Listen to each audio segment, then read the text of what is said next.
काले शीशे वाली गाड़ियों के खिलाफ क्रैकडाउन, भारी जुर्माने आयद गाड़ियां भी जब्त होने लगी।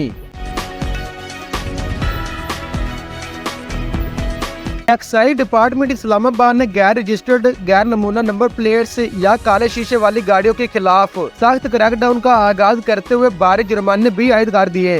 एक्साइज डिपार्टमेंट इस्लामाबाद ने गैर रजिस्टर्ड गाड़ियों, गैर नमूना नंबर प्लेट्स वाली गाड़ियों, काले शीशों, फ्लैश या पुलिस लाइट्स लगी गाड़ियों के खिलाफ कार्रवाई शुरू कर दी है।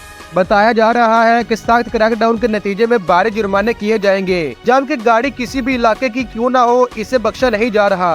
एक्साइज डिपार्टमेंट की जानब से 1000 सीसी गाड़ी को 5000, 1000 से 2000 सीसी गाड़ी को 10,000 रुपए और 2000 सीसी से ऊपर की गाड़ियों को 20,000 रुपए तक जुर्माना किया जा रहा है।